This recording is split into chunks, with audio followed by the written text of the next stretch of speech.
e alguns deveres também bem expressos. Agora, para encerrar, eu tenho a dizer algo que me parece chave em qualquer LOAT. Qualquer LOAT. A LOAT deve ser uma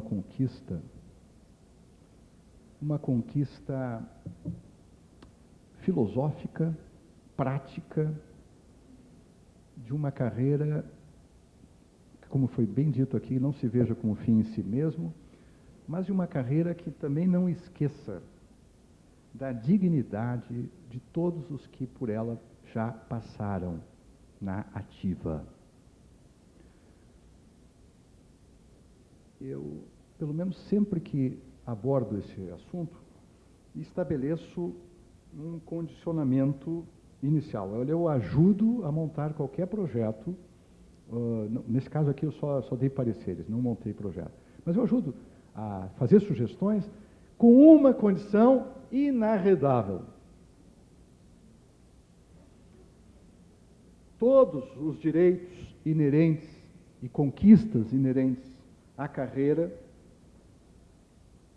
têm de ser, como foram aqui expressamente no parágrafo 2º do artigo 157, extensivos aos servidores aposentados.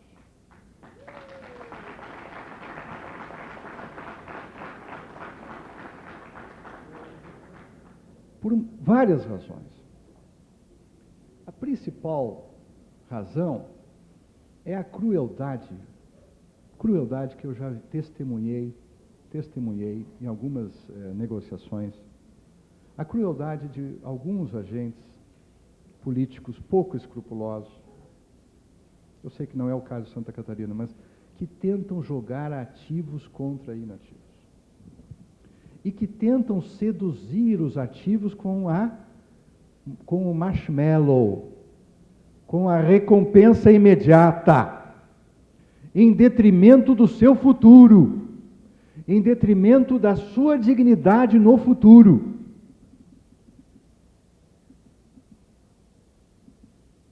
E pior que, infelizmente, alguns se deixam seduzir pelo canto de sereia. Então, considero que esse parágrafo, posto com muito cuidado nas exposições gerais e transitórias, deve ser um bom exemplo para todos quantos lutem pela LOAT. Vamos pensar numa carreira, mas que esteja comprometida com o longo prazo do país, do desenvolvimento do país, mas também das pessoas que a compõem. Até porque isto será uma garantia adicional de independência, de tranquilidade e de maior devoção à causa da administração tributária. Causa esta que, normalmente, no imaginário popular, está associada quase que só à arrecadação. Mas, a meu juízo, é bem mais profunda e complexa essa atividade. Tem a arrecadação, sim, mas também tem compromissos com a responsabilidade fiscal. Esse é um tema importante, também refoge ao nosso tema de hoje, mas está na hora de as carreiras de Estado participarem mais profundamente ainda de um debate sobre o federalismo fiscal no Brasil.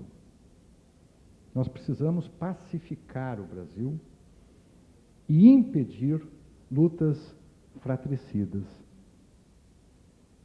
que não servem, a meu juízo, ao interesse público genuíno. Com estas considerações, dizendo que estou muito honrado de participar deste evento. Na semana passada eu fiz juntamente com o ministro do Supremo, nós fizemos a abertura de um congresso de direito administrativo sobre gestão pública aqui. E eu falei sobre direito administrativo e sustentabilidade. E hoje, ao falar aqui nesse final de dia, que para nossa sorte foi chuvoso, porque ninguém teve a tentação da recompensa imediata, que seria ir até o mar, eu quero dizer que eu continuei falando sobre desenvolvimento sustentável Voltei a Florianópolis para continuar falando sobre desenvolvimento sustentável. Uma das condições essenciais para o desenvolvimento sustentável é termos pessoas comprometidas com o longo prazo. Pessoas comprometidas com políticas não transitórias. Pessoas comprometidas com o melhor para a sociedade brasileira, hoje, amanhã e sempre. Muito obrigado. Eu gostaria de convidar, para que nós possamos encaminhar ao encerramento dos trabalhos, uma vez a impossibilidade de estar conosco, o digno e excelentíssimo secretário estadual da Fazenda de Santa Catarina, doutor Antônio Cavazzoni. Está conosco o doutor Carlos Roberto Molim, diretor administrativo tributário, ou de administração tributária da secretaria, que o representa e que traz também a sua mensagem e a mensagem do secretário de Santa Catarina. Eu gostaria de convidá-lo a que viesse, por favor, nos dar esta mensagem. Por favor. Obrigado. Boa noite a todos e a todas.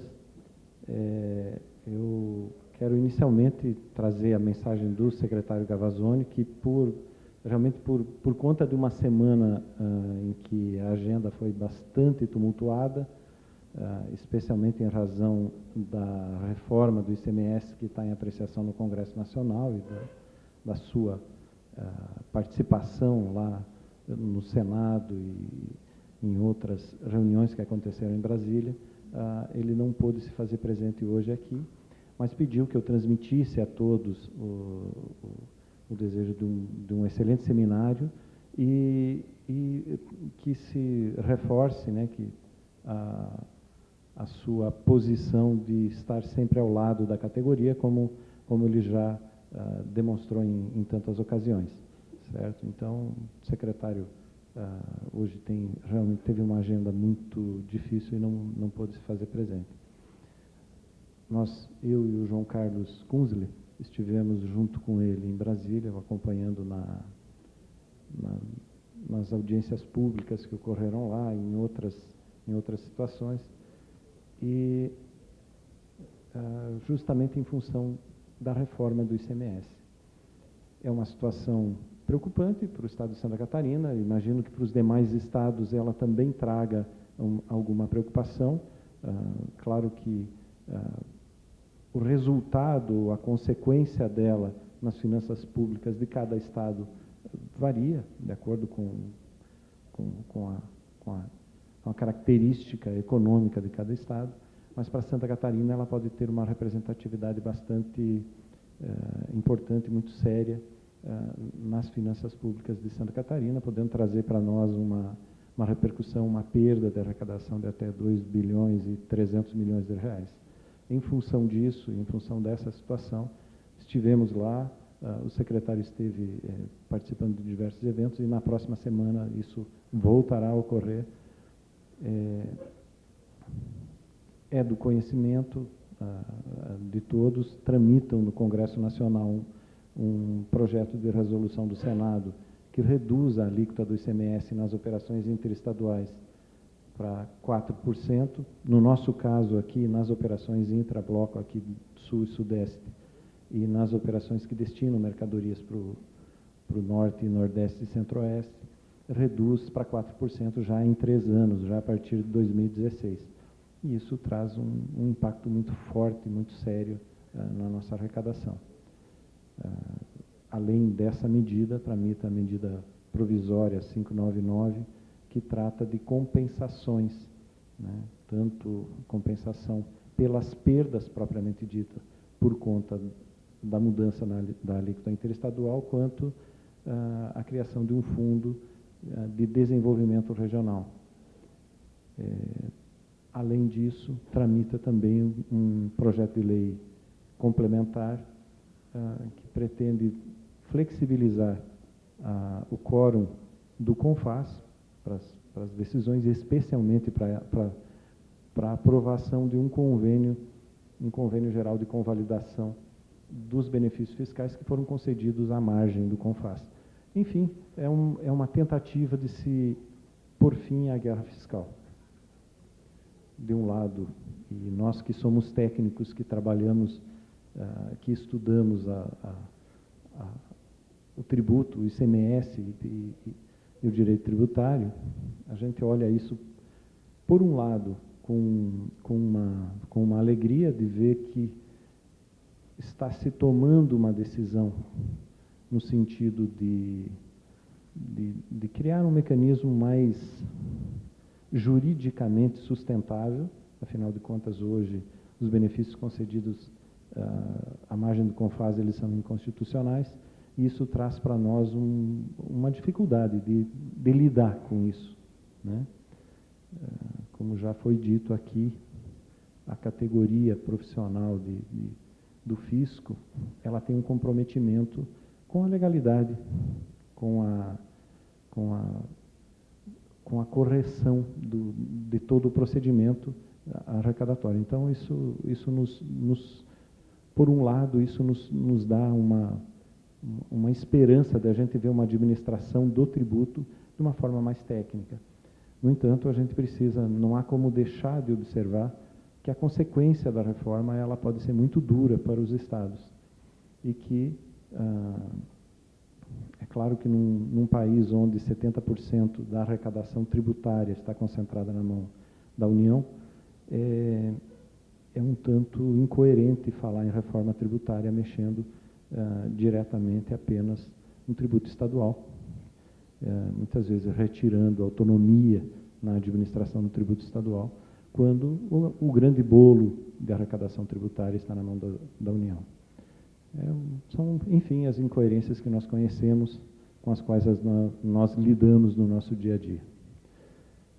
Basicamente, era isso que eu queria dizer a vocês. Eu queria trazer aqui o abraço do secretário da Fazenda, o desejo de um bom seminário, e que ele se coloca sempre à disposição, está à disposição da categoria para tudo que for necessário.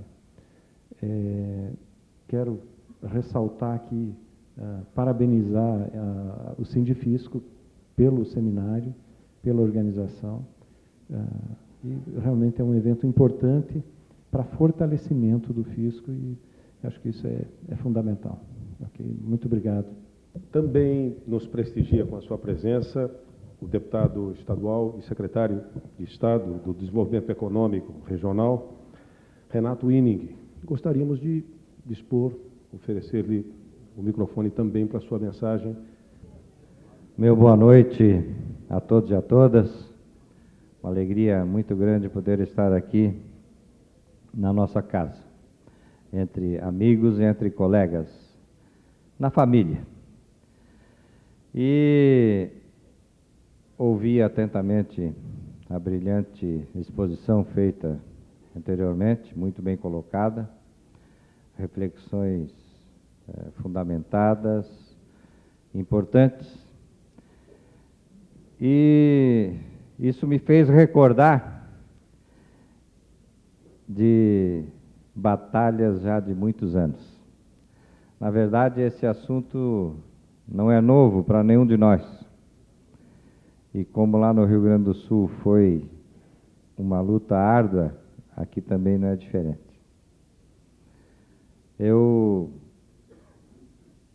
Na medida que você ia discorrendo o assunto, eu ia me lembrando e me recordando da época em que eu, com muita honra, presidia o Sindifisco, ainda antes, como diretor. Nós iniciávamos os estudos e chegamos a elaborar uma proposta de criação da tributadoria pública.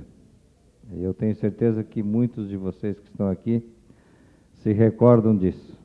Nós fizemos vários debates, várias discussões, damos conhecimento também à sociedade, e a tributadoria era, na verdade, uma busca de uma institucionalização da administração tributária nos moldes exatamente do Ministério Público. E as convicções que tínhamos naquela época não mudaram em nada. Muito ao contrário. A cada ano que passa, nós ficamos mais convictos de que isto se faz importante.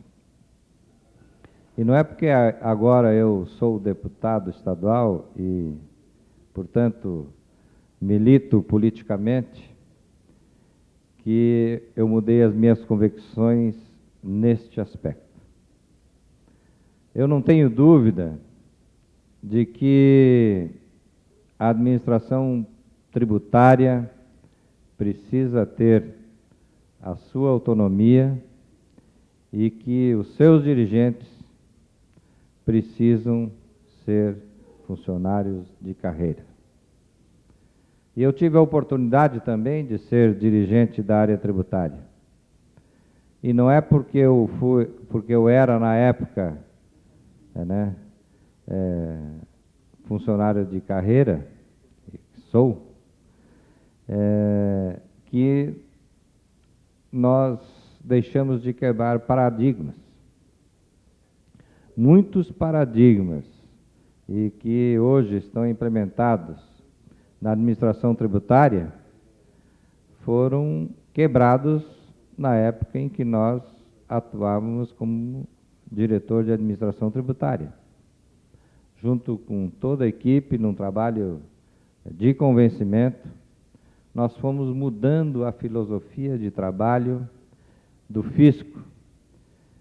E não foi fácil a gente trabalhar isso internamente, de convencer os colegas de que a administração tributária precisaria sim se aproximar mais dos contribuintes, discutir as questões tributárias com os órgãos representativos da classe empresarial. Não foi fácil implementar a filosofia que hoje nós empregamos aqui em Santa Catarina, de ter um olhar preventivo, ao invés de um olhar eminentemente punitivo. Hoje, quando o fisco identifica alguma infração massificada, antes ele faz um comunicado aos contadores das empresas, alertando o problema e dando um prazo para corrigir. Isso foi, sem dúvida nenhuma, uma quebra significativa de paradigma. Mas nem por isso a administração tributária perdeu a sua autonomia, perdeu a sua autoridade. Muito ao contrário. Na minha opinião, a nossa autoridade, ela se robusteceu, porque nós passamos a ser mais respeitados pela sociedade e mais respeitados também pelos contribuintes.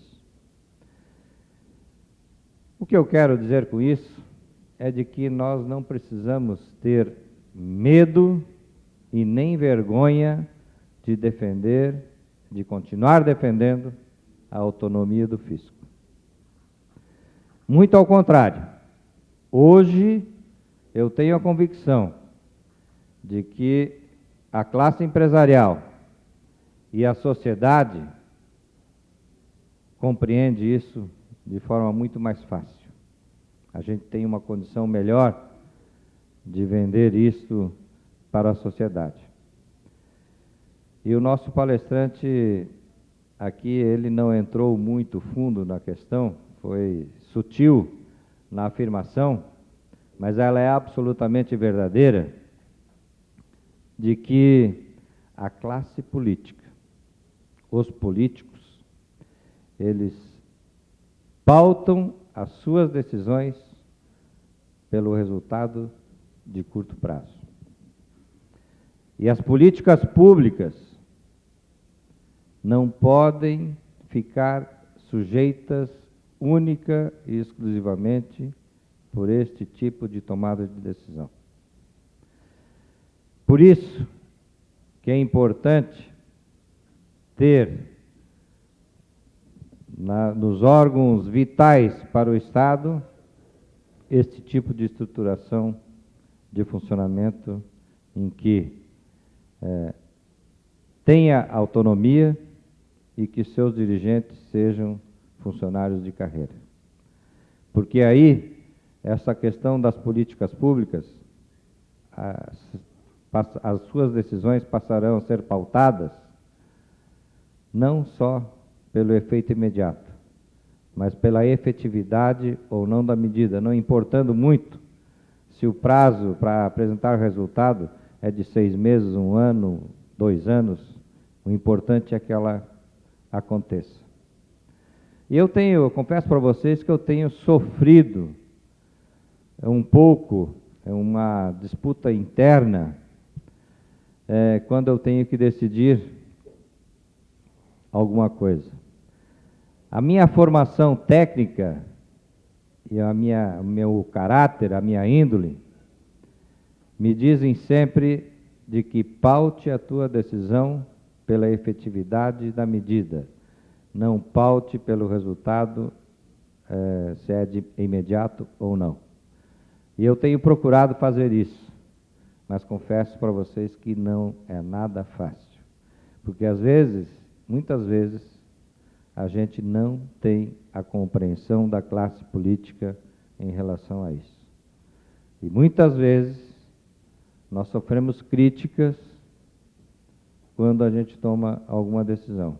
E não raras vezes, algumas piadinhas assim dos colegas políticos, mas como tu é ingênuo.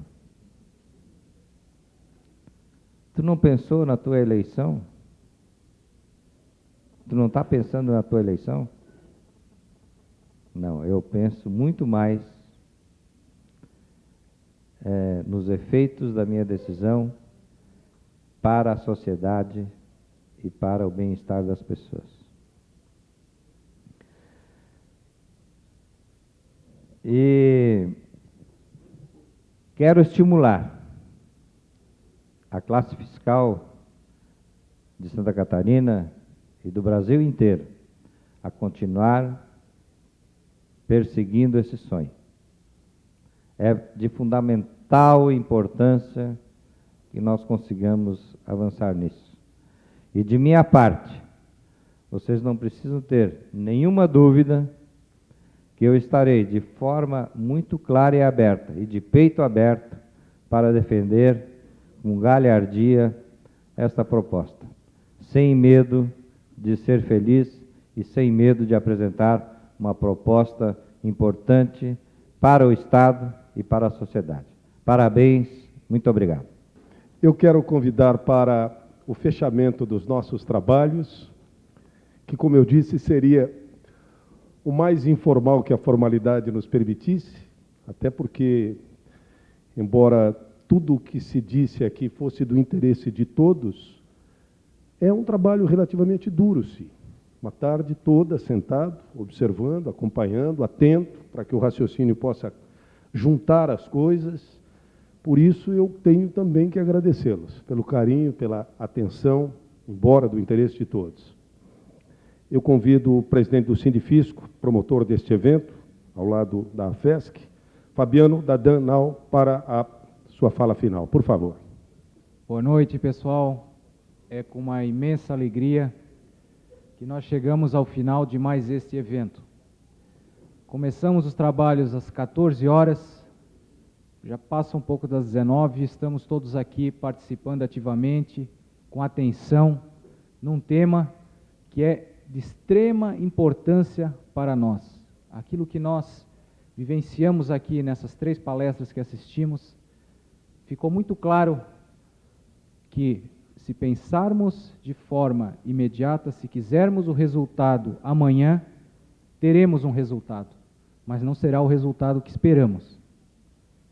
Temos que trabalhar de forma coordenada, organizada e principalmente de forma unida, para conseguirmos, ao final, vencer este grande desafio, que é a construção de uma lei orgânica da administração tributária, de nível nacional e depois estadual e até municipal. E isso só será possível se vocês, que integram esta categoria, se conscientizarem que isso realmente é importante, buscarem as informações, irem atrás.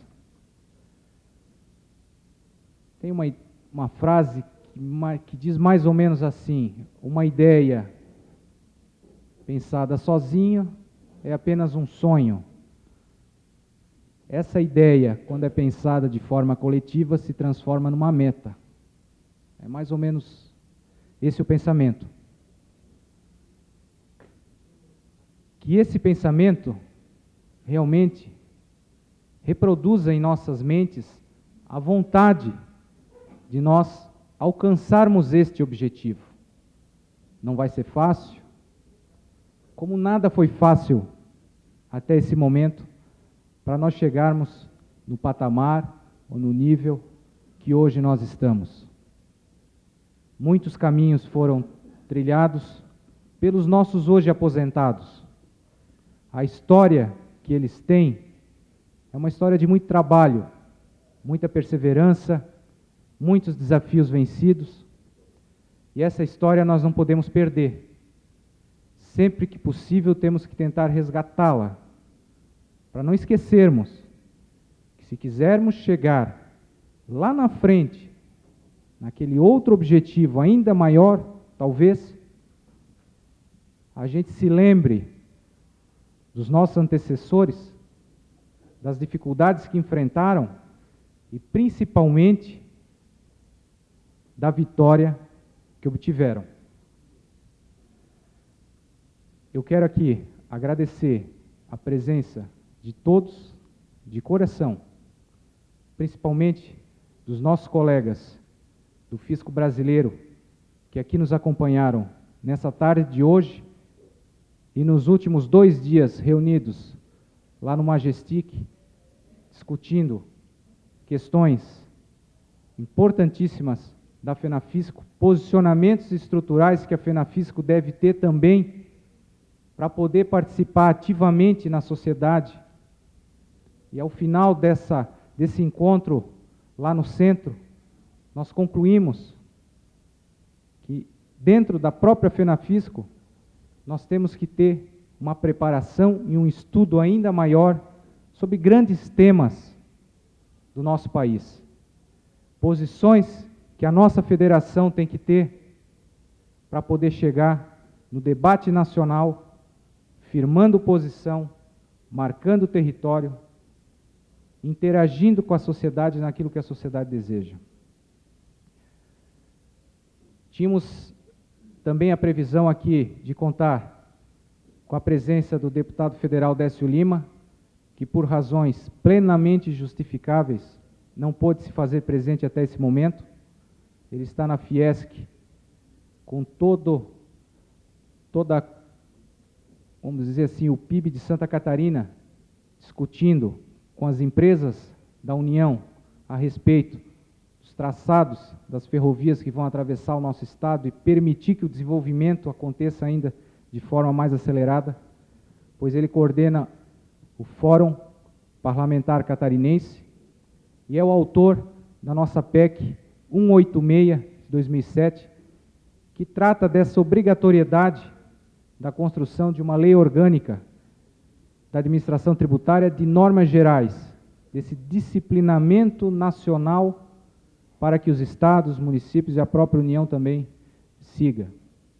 E esta mesma PEC trata em outro dispositivo da autonomia financeira, orçamentária, administrativa de gestão, que essa administração tributária, esta nova administração tributária, de acordo com o que aqui foi exposto, em função principalmente da emenda 42 de 2003, trouxeram para a nossa atividade.